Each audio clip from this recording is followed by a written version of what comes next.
into ministerial life, so there'll be an election for his replacement on the Education Select Committee, which will of course have an electorate. This is all MPs, including Labour MPs.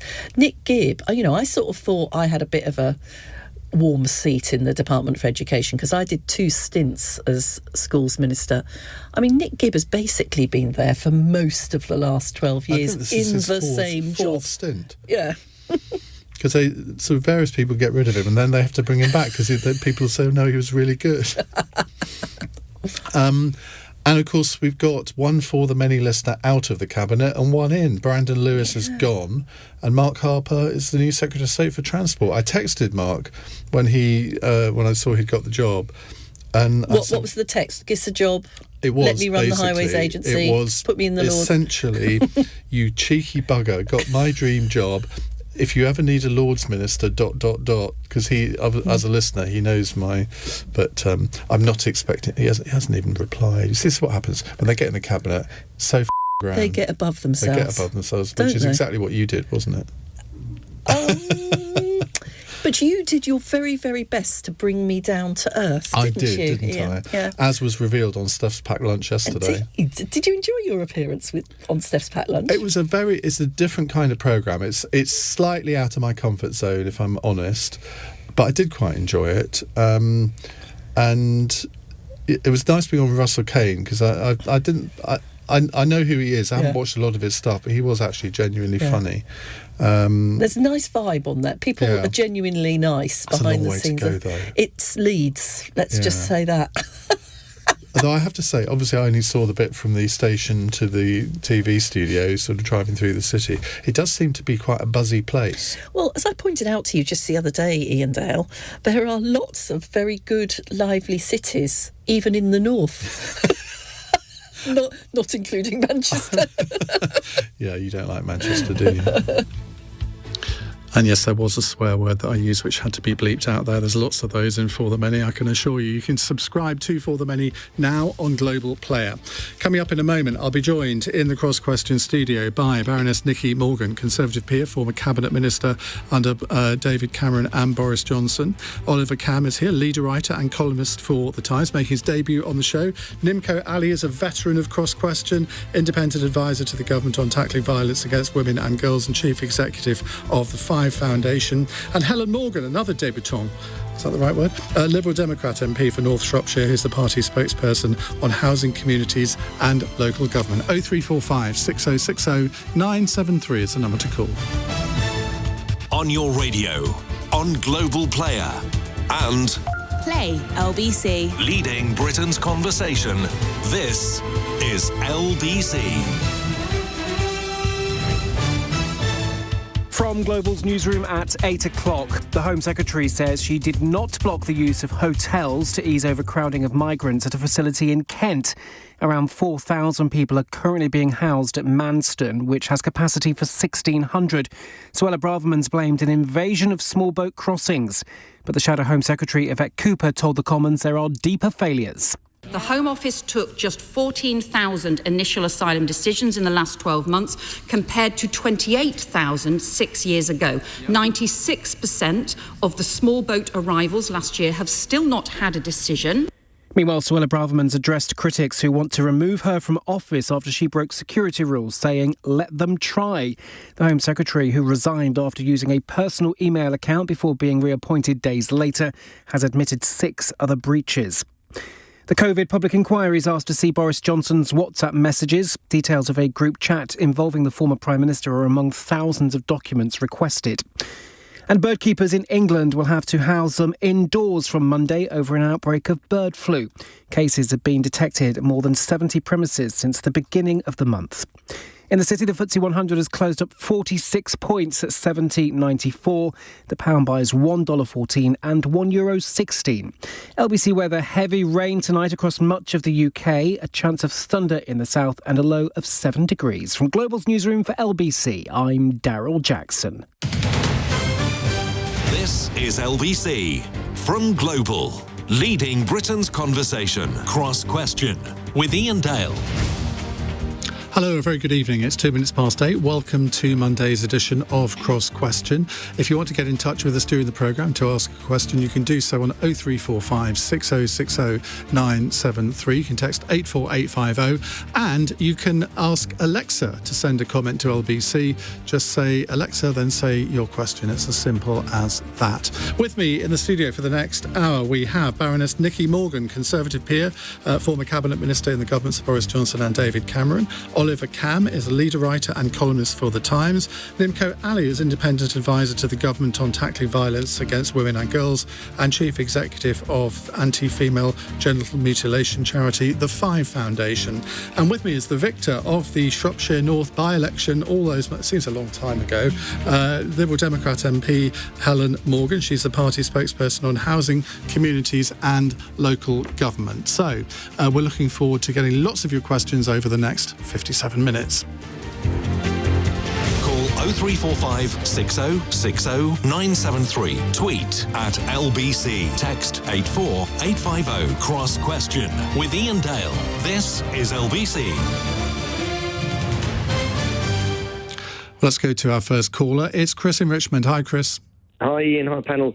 I believe that Suella Braverman's comments today were an incitement to violence when it came to the word invasion. Am I right? Oliver Kamm. They were certainly inflammatory. A day after an immigration facility was literally incendiarily attacked. This was extraordinary language for the Home Secretary to use to refer to an invasion of southern England by desperate people on unseaworthy craft seeking asylum, whether or not they eventually get it. It was, I think, a disgraceful comment. There are a number of reasons why Suella Braverman is not fit to serve in public office, let alone in a great office of state. But that was a particularly monstrous, wicked thing to say. And I certainly agree with the caller that that was incitement and something she should be ashamed of and the government should act against. Why is she using this kind of language? Because it wasn't just that. She used the word scourge. She was asked a question by a Conservative MP about the living conditions at Manston and gave a comment which also was incredibly, degrading, I think. I'll bring it up while you're talking, but it was something that you wouldn't expect a Home Secretary to say. Yes, I cannot look into the psychology of a public servant and understand what's going on in her mind when she says this. But it is clear that she was reappointed Home Secretary a week after having resigned from the post for good reasons, namely a security breach, because there was some sort of internal arrangement within the Conservative Party whereby Rishi Sunak would become Prime Minister in return for backing from a broad section of the party, including real extremists of the type that Suella Braverman is. And this sort of language, sometimes a political party abandons reason. It happened to the Labour Party between 2015 and 2020. It's happened to the Republicans in the United States. It happened decades ago to the Democrats. And it's happened to the Conservative Party, a historic, pragmatic party that has been thrown into confusion by the idée fixe of Brexit and the idea that Britain is somehow under assault from foreigners and would-be immigrants. And this is language that just does not belong in the public realm and in public debate. And I hope Nicky Morgan, who is a very civilised and moderate sort of Conservative, will agree that this sort of language does not belong in debate. Well, the exchange that I was referring to earlier was with Lee Anderson, the Conservative MP, who said if the accommodation isn't good enough for them, they can get on a rubber dinghy back to France.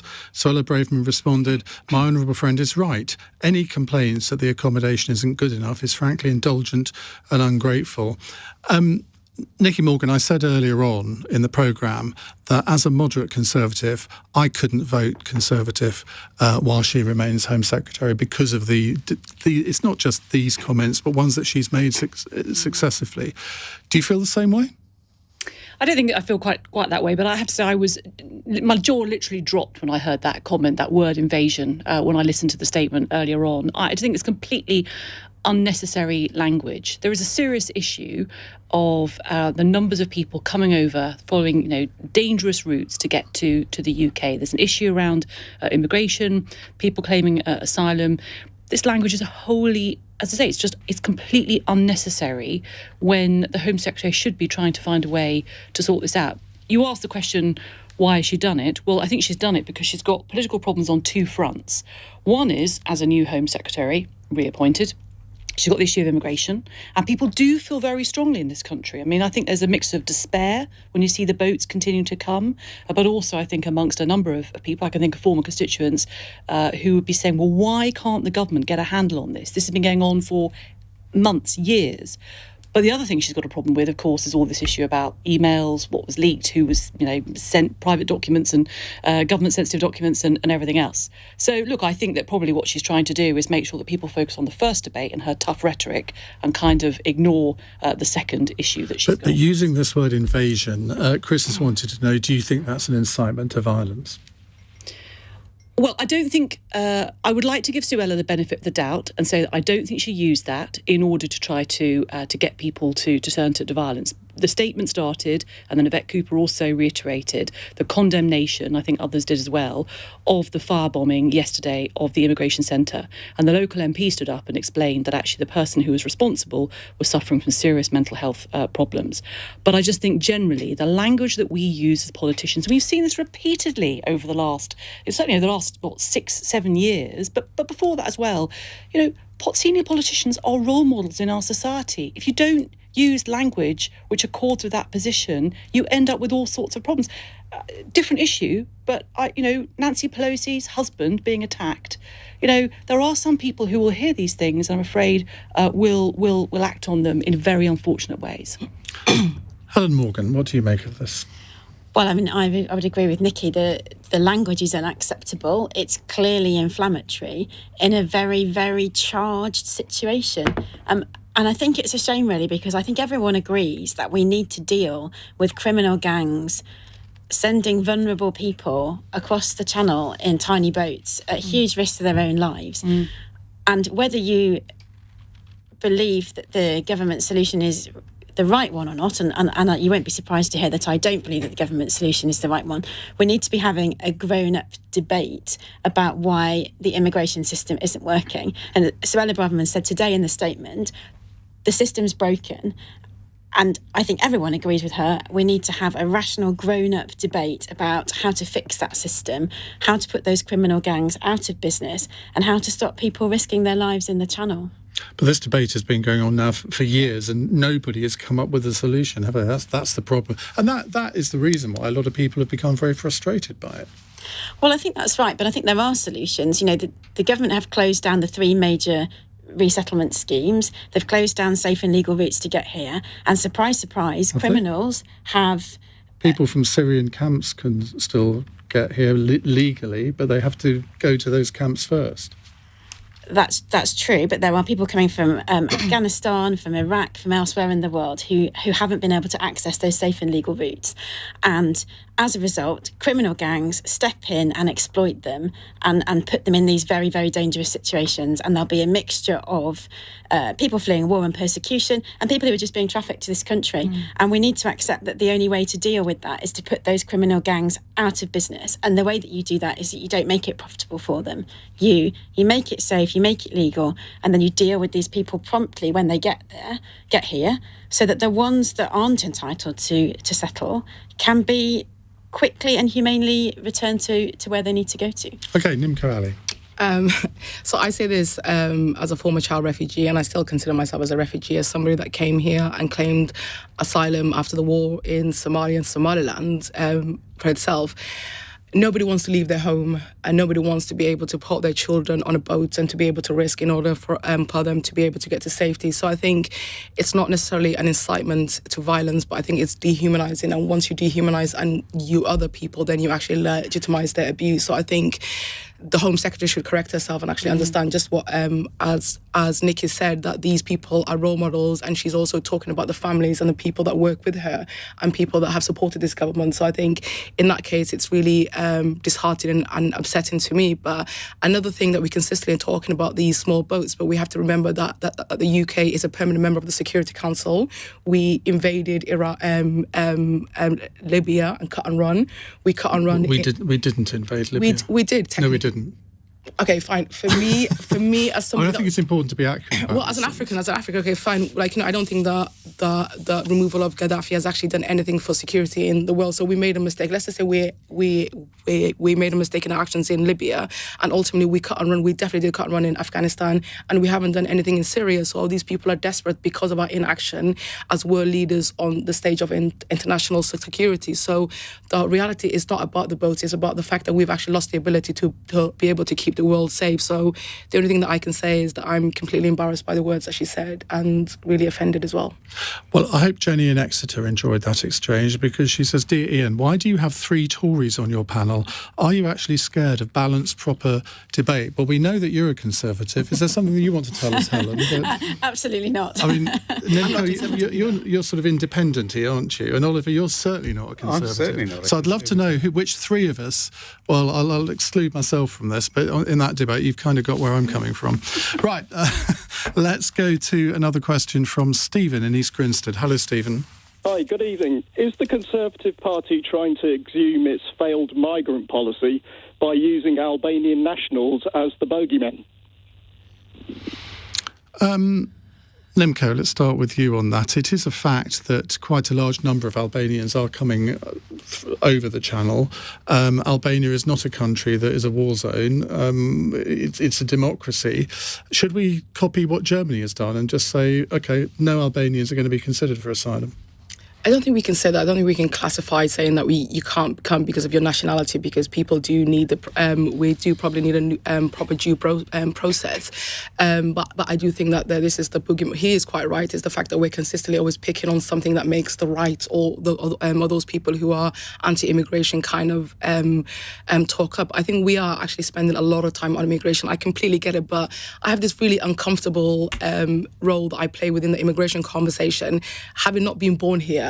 But having been given asylum, I sometimes feel uncomfortable in telling people of this country what they should do about their borders, because I know how people of other countries, control their borders. So I always take a stand where I don't necessarily say as much as everybody else does, because my sisters and my cousins and my family are very opinionated. But some of those people are born here. I wasn't born here. So I think for me, the conversation around immigration sometimes becomes very problematic for me. But then when I hear things like we need to close our borders, we need to do all these other kind of things, we can't do that. And at the same time, you can't also be a legitimate country and have open borders and no process.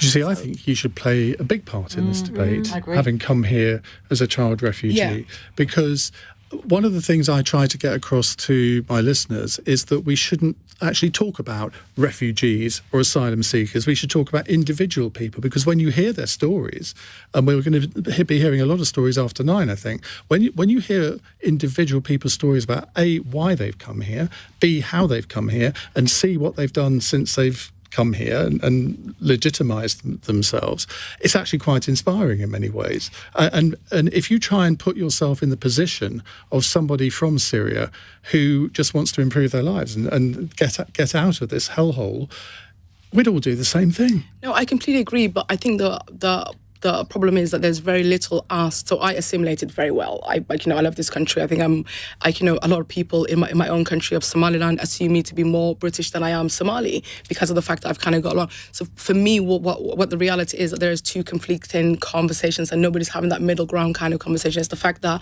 I go to Glastonbury and they say, one world, no borders, but I'm in the field full of borders. And these people are having this very liberal conversation of saying everybody should be let in. And then there's the right conversation of saying actually nobody should be let in. And I remember actually, let's have a real conversation of what does that actually mean? Who wants to come here?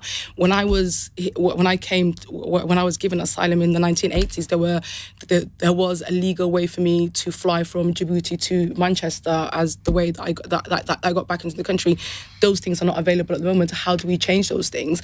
So I do want to play a part in this conversation, but I don't think there is the space for people like me to have that conversation, because we've all become so irrational about the fact that we're thinking that this, again, being invaded. Sorry. Well, so I think it's fascinating. I agree with Iain. I think you absolutely should have a voice in this, Nimco, because I think you give people an insight. And I think the point when you say we've sort of lost a bit of the conversation, we might have done at this sort of Westminster, national, London level. But I can tell you, I think most ordinary people in the country actually are perfectly capable of having a rational conversation about it. I think actually it is important to understand why people are coming here, whether they are seeking refuge, whether they are asylum seekers, whether they are coming because they have been forcibly married or they've been trafficked, and drawing a distinction, or whether, going back to the question, whether they are seeking to be part of criminal gangs who are going to exploit people in this country here for a period of time. They might themselves be trafficked and then sent back. The gangs will make sure that they return to Albania or wherever. The one point that Suella did, I think, make today, which is an important point, is that we have a global migration crisis. We, of course, are focused... Which is only going to get worse. It is only going to get worse. Well, climate change, but also the fact is that people around the world can look, because of better communication technology, they can see what the West is there. And rightly and understandably, they want a better life for themselves. And they find, why would you, exactly as you say, Nimco, why would you put your young son or daughter through a dangerous journey if you didn't think there was a better life at the end of it for them to join? We have to have this proper conversation. So the answer to the question is no. It was Home Office officials who drew attention to the number of Albanians who were arriving. We should be able to have a rational debate about who and why and the numbers and everything else, and then to try to work out how we are going to... The problem at the heart... I will shut up in a moment. The problem at the heart, though, is that we do not have the system that makes decisions fast enough, that weighs the evidence properly. I don't know about Helen, but certainly as a former MP, I had cases of people who were here legitimately, who waited far too long and inevitably disappeared because they had to earn some money. But equally, I had people who should not be in this country, who again were allowed to just disappear. The system lost them, and that was it. They were gone. Just remind me who's been in power for the last 12 years? Well, no, absolutely. No. But it's a legitimate point to make, isn't it? It is a completely it should not be point. This way after 12 years.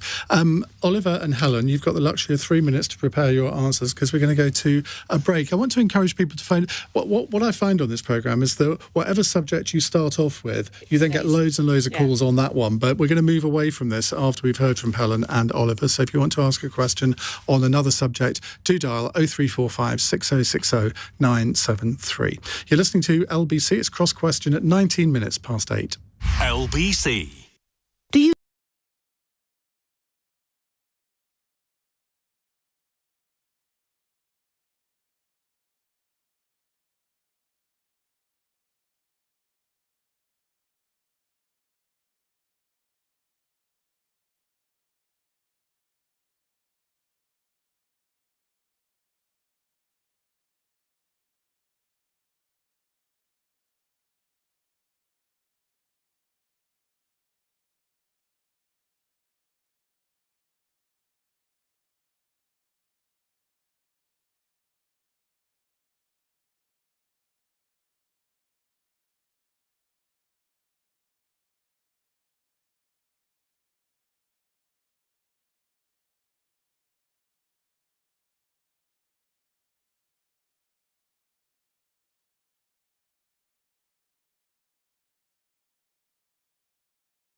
Cross Question with Iain Dale on LBC. 23 minutes past 8 if you've just tuned in. Nicky Morgan, Oliver Kamm, Nimco Ali and Helen Morgan are with us. Now we've got to get an answer from two of our panellists on Stephen and East Grinstead's question. Is the Conservative Party using Albanian nationals as a scapegoat for a failed migration policy? Helen? Well, I think it's important to remember that based on the claims that have been dealt with so far, only around 10% of those claims have been found to be not asylum seekers, so people who are incorrectly claiming asylum. So I think suggesting that there's this sort of this big lump of people who are always going to be illegal is probably not very evidence-based.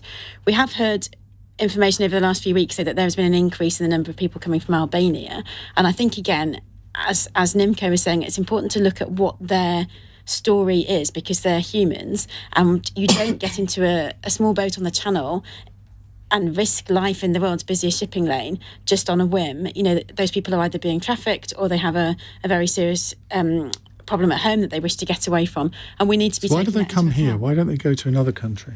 Well, often because they speak English, for example. I would think it's the most widely spoken language in the world. But we know also that it's true that we don't take more immigrants than other European countries.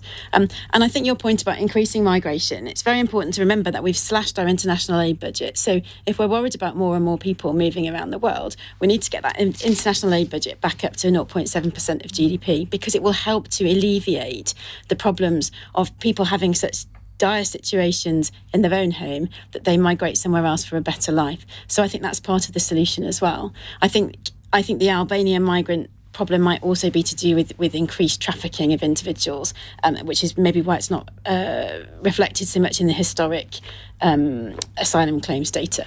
But it's certainly something that needs to be dealt with. OK, Oliver Kamm.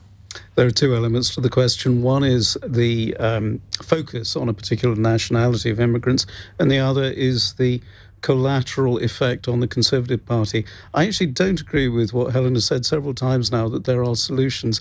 Some political issues don't have solutions, they have outcomes.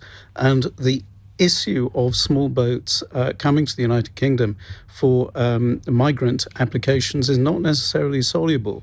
But I don't think that the response to that conundrum is to try to make the lives of these people as difficult as possible. That's just inhumane. So far as the Conservative Party goes, I do think that there is an element in the Conservative Party that has been disoriented by the whole Brexit fiasco and has focused on easy targets, namely foreign governments and foreign nationals. And that, I think, is a terrible mistake and not something that ought to be part of the national conversation.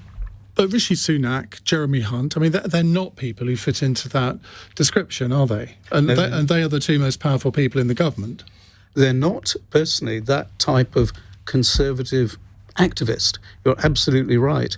But I must infer from his cabinet appointments and the sort of language that he used in the Conservative leadership election contest in the summer and subsequently, that Rishi Sunak is prepared to make his peace with that sort of sentiment. He is, after all, a politician who attempted to make capital out of the fact that Liz Truss, wherever she stands now, was previously pro-Remain and a Liberal Democrat. Now, I'm pro-Remain, but not a Liberal Democrat.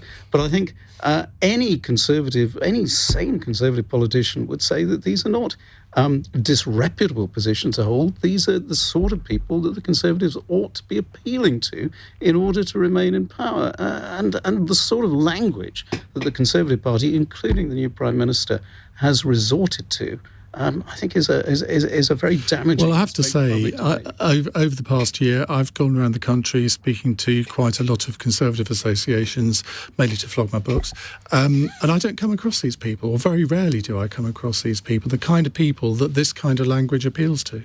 Have a look at the Times tomorrow, Ian, where William Hague, the former, I'm delighted to hear it, where William Hague, the former Tory leader, regrets or resiles from the position that he implemented as leader of the opposition, whereby the franchise for Tory leader was devolved to party members. He regrets that, and I think that's absolutely correct. And the same applies, by the way, to the Labour Party and indeed to the Liberal Democrats, even though there's not going to be a Prime Minister from the Liberal Democrats, because you cannot have decisive political decisions made, such as the choice of a putative prime minister, by people who are not accountable for anything they do and whose views, by definition, are doctrinaire. They're part of the party activists. Well, of course, William Hague ought to look himself in the mirror on this, because you'll remember this, Nicky, one or two speeches that he made when he was leader, talking about the foreign land speech, I seem to remember, sort of using this kind of language himself. So better a sinner that repenteth, I guess.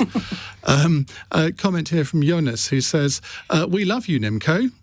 We're proud British Somalilanders who love our country, the UK, and you should always be confident in speaking your mind. You've done so much for the British Somaliland community, and you're at the forefront of so many great causes. Keep speaking your mind, my sister.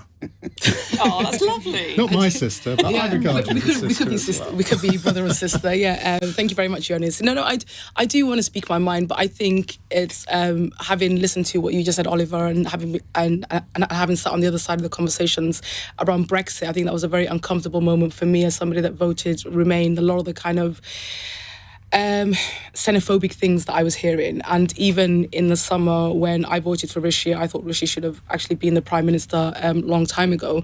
But ultimately, a lot of things that this thing about, there's just something about him, I think it was ultimately the fact that he was brown, not because he was a billionaire. So I do think that we do have a problem in terms of the Conservative Party and most political parties and racism. So that's why I kind of feel a little bit uneasy when I'm in a position where I have to be able to keep the peace, because I'm working in an organisation that needs international development aid and support from the government. So I hopefully when I retire, I can go back to speaking my mind. You'll never retire. I don't think anybody on this panel will ever retire, it has to be said. We won't be retiring from taking your questions either. 0345 6060 973 is the number to call. You can text 84850 or ask Alexa to send a message. Send a comment to LBC and you can ask your question that way. It's 8:30 on LBC. Let's get the latest news headlines from Daryl Jackson. The Home Secretary has insisted she never vetoed legal advice and denied blocking efforts to ease overcrowding at a migrant processing centre in Kent. Suella Braverman's been defending her actions over Manston, saying illegal immigration is out of control. Well, meanwhile, she's accused her critics of political parlour games after she admitted further security breaches. She's accepted sending government documents to her personal email account multiple times, prompting Labour to say she's not up to the job. And bird keepers will be ordered to keep their flocks indoors from next Monday in response to England's largest ever avian flu outbreak. The government's chief vet says owners have a week to prepare for the new rules. LBC weather, heavy rain across much of the UK tonight, a chance of thunder in the south and a low of 7 degrees. This is LBC.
Cross Question with Iain Dale on LBC. Call 0345 6060 973. It's 8:34 on LBC. With us in the studio, we have Nimco, Ali, Oliver Kamm, Nicky Morgan and Helen Morgan. Too many Morgans in the studio. We can never have too many, can you? No. Helen, now you were the victor in the North Shropshire by-election last December, so you're about to complete your first year in Parliament. Has it been a bit of a culture shock to you? I mean, I don't think anyone can prepare you for what it's like to be an MP, because there's so many different aspects of the job. I think that you're, as a very green person who's never been involved in politics before, so many aspects of the job that you're not prepared for. But I think the thing I found frustrating has been that we've been, and this kind of constant cycle of sleaze and saga and unprecedented. Hang on, you wouldn't be here if it wasn't for so-called sort of saga, and I don't know whether I can say sleaze, but you won the by-election as a result of Owen Paterson resigning. And I think it would have been nice if that had been the end of it, to be quite honest with you, because there are some really, really big issues that we have to deal with, like the cost of living. In Shropshire, by far the biggest issue is to do with the health service and people being unable to get an ambulance on time. And it really feels like it's been hard to get your teeth into those issues because we're constantly distracted by, Partygate and Wallpapergate and various all sorts of sexual other scandals, and then the mini budget recently. It just seems to have been a very unsettled period. And of course, you can't sort of really relax at all, because if you're in the Liberal Democrats, you get a front bench position as soon as you're elected. So you're kind of in the shadow cabinet without any experience whatsoever. How have you found that position? Well, I've got a good team behind me, and on local government issues, I've actually got some really good local councillors in Shropshire who support me, and obviously Liberal Democrats are quite strong in local government, so that our own group on the LGA are very, very supportive. So I've got a lot of good people helping me out with that. But yes, you have to come and do things like this straight away. You can't hide on the back benches when you're one of 14. So. Absolutely right. Right, let's go to our next question. It's from James in Hitchin. Hello, James. Good evening. If COP27 isn't good enough for Greta Thunberg, why should the Prime Minister bother? Now, Greta Thunberg has said she's not going to COP27. She says it's just become a commercialised greenwashing event. Nicky Morgan, it's a fair point that James makes. I think there's something that I have to say. I think all this. I think it is important. I don't think I'd go quite as far as Greta Thunberg. I think undoubtedly it's like anything. If you are a minister or a senior person and you have to spend time going somewhere, talking about things, being briefed, your officials doing everything else, it does force you and everybody around you to think about this very important issue and take time out. But I have to say, I think Rishi Sunak has got a lot on his plate at the moment, and frankly, I would like him to be sorting out, particularly our economy and getting the government sorted and stable. Helen just made the point that actually a bit of stability in UK politics would be a very good thing, but there's no reason why others can't. And I think Alok Sharma has done a fantastic job actually in his presidency of COP26 and deserves a lot of recognition for everything that he has done on that scale. And a related text question from David in Enfield, who says, as head of the Commonwealth, is it really appropriate for the government to stop King Charles from going to COP27? I think it's a shame that His Majesty is not going. I think there's now reports he's going to have a big reception. He, I'm sure, will have a presence there because, of course, we all now live in a sort of hybrid world, so he can beam in via a virtual call and everything else. I don't quite know what the reason was. I think that, as I understand it, that Liz Truss wanted the King's first overseas visit to be something that was part of perhaps going to visit a Commonwealth country or something else rather than going to COP. But I think it is a shame, given the King's long-term commitment to environmental sustainability, for him not to have a leading role in some way at COP27. Oliver Kamm, those two questions. I think it would be a good thing if the King were to attend COP27, but he is above politics. He is politically neutral, and if the government instructs him, because power operates that way, not the other way around in a constitutional monarchy, that he should not, then he should not. In terms of Greta Thunberg, well, she is a campaigner. She's a very articulate, eloquent campaigner who has done much to raise the profile of environmental causes, and that's much to her credit. But it doesn't really reflect on what elected governments should do. And I think it is a shame that Rishi Sunak will not attend if that is his ultimate decision. I'm sensing a U-turn on that coming. I'm sensing a U-turn. We know that the only thing that has curbed carbon emissions since COP3, which I think was in 1997, is the experience of a lockdown of the entire economy. There's no easy answer to environmental sustainability.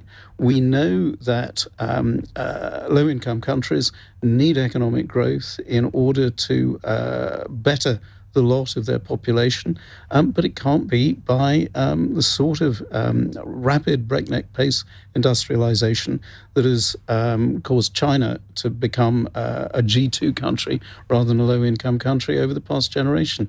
And these are really substantial issues, and COP26 was not a talking shop in Glasgow. COP27 will not be. These are venues where heads of government, and Britain has been a leading force in this. To her great credit, Margaret Thatcher was the first world leader to call for action to mitigate climate change. These are issues that a British government, including a Conservative government, ought to be leading on.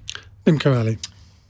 So climate change and gender equality are two sides of the same coin. So I actually think it's quite embarrassing that we're having this COP27 in Egypt, which has the largest population of women that have undergone FGM. So the reality is that we're talking about the environment and climate change without really talking about women and girls. So I hope those issues are on the table. And I actually don't really, Greta, I'm an activist. I really don't see why world leaders need to be going to these events. It's all about financing. So as Nicky said, Alok has done a great job. So I really don't care whether Rishi goes or not if there's not going to be the financing in order to get the work done. So this is not meant to be a picture opportunity. It's meant to be an opportunity to really have deals and have conversations. And Helen said before, our 0.7% is now down to almost 3%, and some of that money is going to be used internally rather than externally. So the real question is, how do we finance these commitments that we're going to make, as opposed to just making commitments and then just turning back? So actually, I think just save the carbon footprint and have a digital meeting rather than all these people flying over. Okay.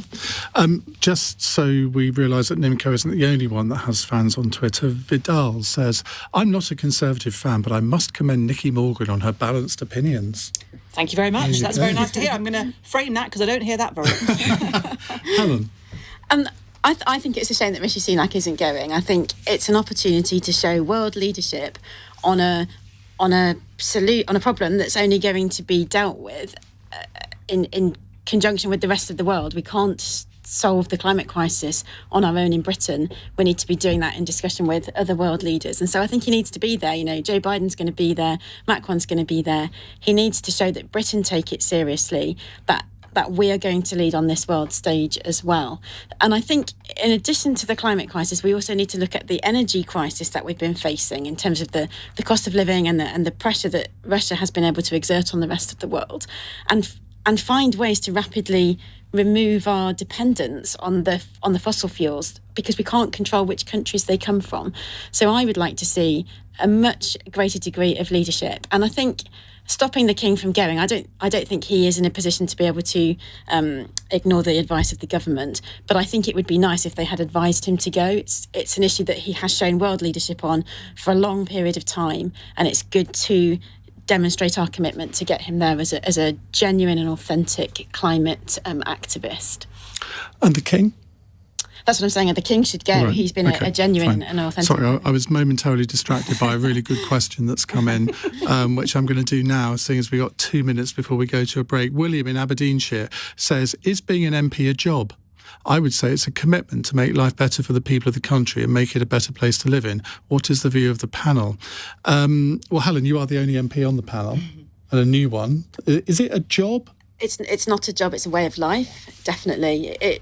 You never get away from it. You're not working 9 to 5. Nicky's got away from it.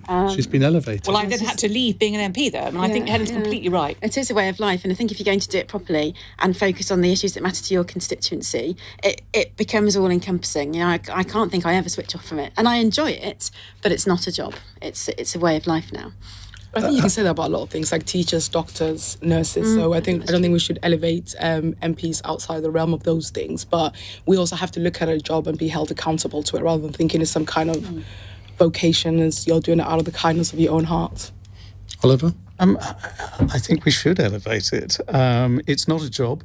It's not a career. It is a public service to which you are not entitled. You occupy that position purely by the volition of the electorate, and if they withdraw that consent, then you're out of a job. It is a public service, and I've seen too many MPs on both sides, on all sides of the Commons, who think they are entitled to that position rather than serving their constituents. And you are yourself, Helen, in office because one Member of Parliament saw it as an avenue to personal advancement rather than to public service.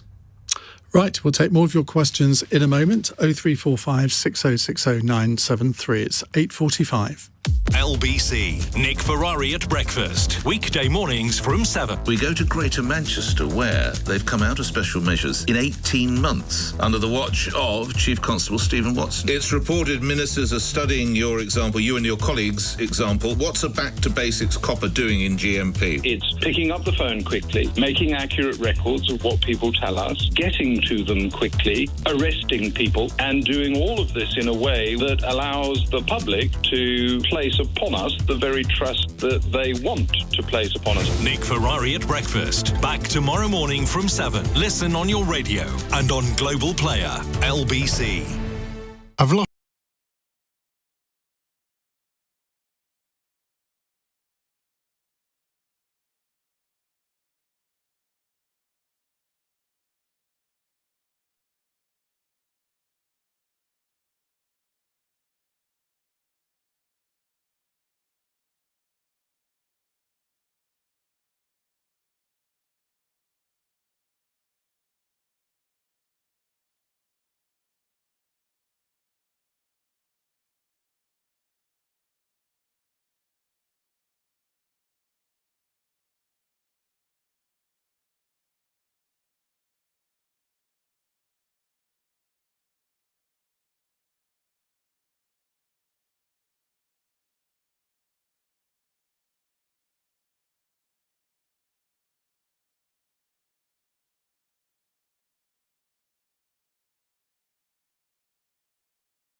Cross Question with Iain Dale on LBC. Text 84850. 8:49. Nicky Morgan, Oliver Kamm, Nimco, Ali and Helen Morgan with us, taking your calls and questions. Next one's from Steve in Chelmsford. Hello, Steve. Hiya. Following the two separate shooting incidents that we've had in London in the last week, one last week at Ilford, East London, and then the other one yesterday at Brixton, South London, do you think that gun crime is now out of control in London? No, I suspect that only two of our panel live in London. Oliver, you do?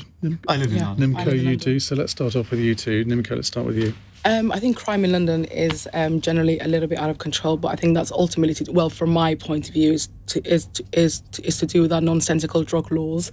I think these things are turf conversations. There's people who I think there's a lot of demand for drugs, and I'm very much happy about decriminalising certain drugs. And ultimately, if we do that, then we could ultimately control it. So I think we need to be able to get to the core of the issue, and I think drugs is the core of the issue of this conversation. And we need to have a 21st century conversation about our drug laws, because you can't just we work on the sense that we're working at the moment where everything's prohibited. And ironically, our Home Secretary thinks that that cannabis should be made even a heftier drug in terms of the classification. When I was in New York about 3 or 4 weeks ago, I think the scent of New York is now cannabis. So things change. I think we need to get a little bit more liberal on drugs, and that will definitely bring down crime in the city. Because of course drugs is related to gang crime as well. It is related to gang crime. And a lot of the gun crime, I suspect, is gang related, Oliver. I'm sure that's right. Gun crime is a scourge, and fatalities from gun violence are an outrage. But the direct answer to the question is no. Gun crime is not out of control in London or in the United Kingdom. The numbers, I happened to look at them relatively recently. I think the number of fatalities from gun crime in England and Wales in the last recorded year were around 30. I don't understate that. I don't regard these as acceptable in any way whatsoever, but they're not out of control. This is not a country like our great democratic ally, the United States, where obscurantism and dogma on gun ownership have led to terrible tragedies. Generally speaking, there is an overwhelming political consensus in this country for very tough gun control, stemming not least from terrible atrocities such as Dunblane and Hungerford before that. And long may these very stringent controls continue. I don't think there is, heaven knows, there is a problem when any fatality happens, when anyone is shot at or shot dead.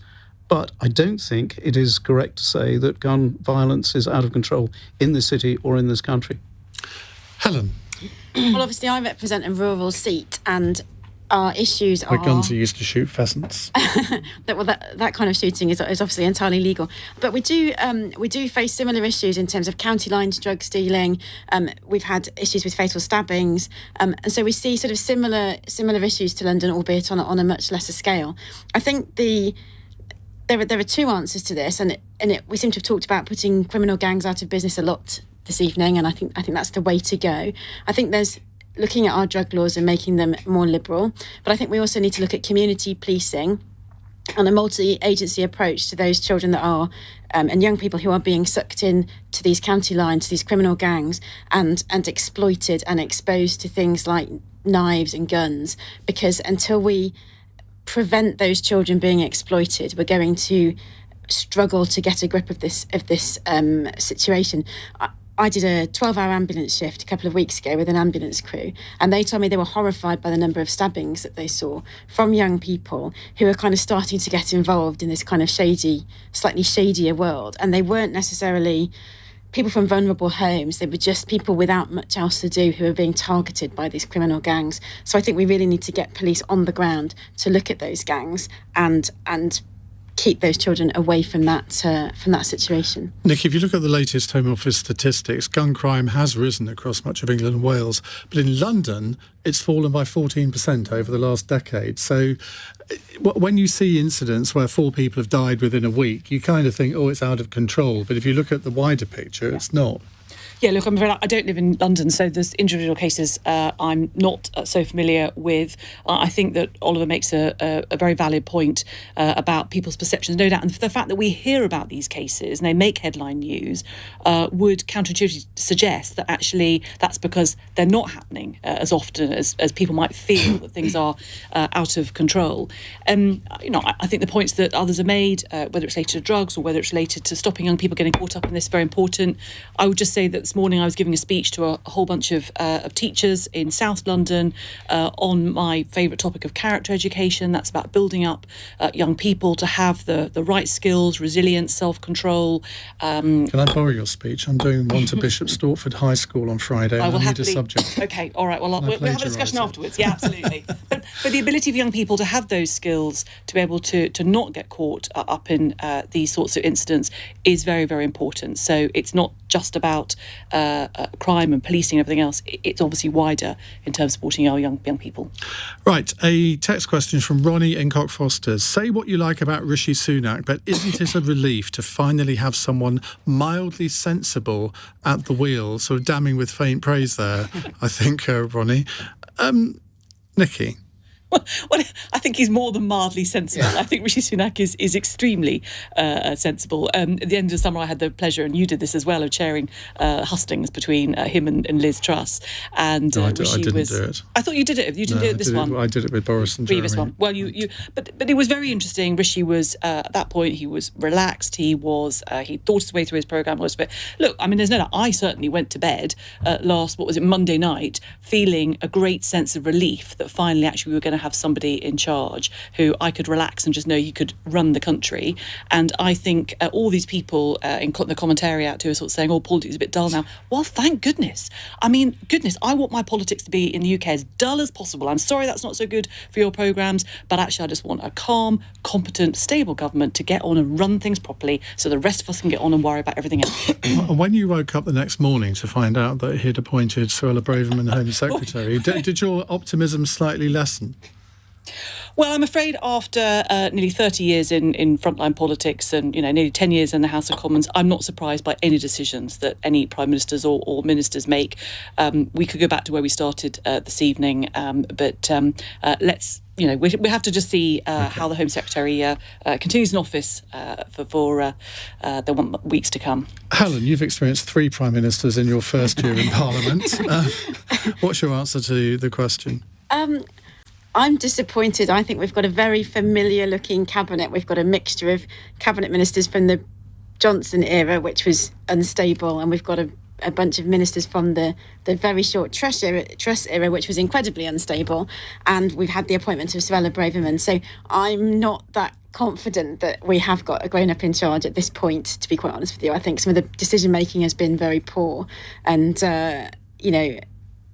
we've moved on from the disaster of the Truss administration, but people on the ground are going to be living with the after effects of that. They've got higher mortgage rates, they've got difficult winter ahead of them, and so personally I don't feel relieved. I continue to be concerned. Okay, Nimco. No, I am relieved. I really like Rishi, actually. And one of the things is that during the summer, I spoke to a lot of people who weren't Conservative Party members, who were just my general friends. And he seems like the kind of person that they would vote for. So when it was consistently saying that he would never win an election, I think people will be surprised whenever the general election comes that he will be the one that unifies this country and probably will be the next elected even with a 25-point deficit in the polls. I do, because I think when it comes down to it, I think he is the one that actually speaks more to the centre than the Labour Party at the moment, and I think a lot of people feel comfortable with that. Oliver? I don't know Rishi Sunak personally, but people I respect who are Conservatives, like your Lord's colleague, Daniel Finkelstein, my close friend and close colleague, reckon he is a man of intellect and principle. I think he's batting in the right league, so to speak. But I recall a comment made by your former party leader, Helen, Paddy Ashdown, after the 1997 debacle for the Conservative Party. He referred to John Major as a decent man at the head of a truly appalling party, which is right then, and I think it's right now. Well, on that bombshell, let's go to our final text question. It's from James in Chester.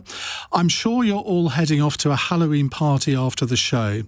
What are you most scared of? Nicky.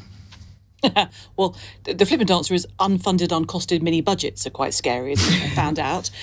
What am I actually scared of? Snakes. There was an awful story recently about this person who had a pet snake. You're so unsuited to politics. And it crawled into somebody's bedroom, and I thought that would be my absolute worst nightmare. Oliver. I'm not scared of anything apart from a tremendous fictional account of horror, which is the ghost stories of M.R. James. Any listener who is looking for something really terrific and scary to read, ghost stories by Montague Rhodes James, M.R.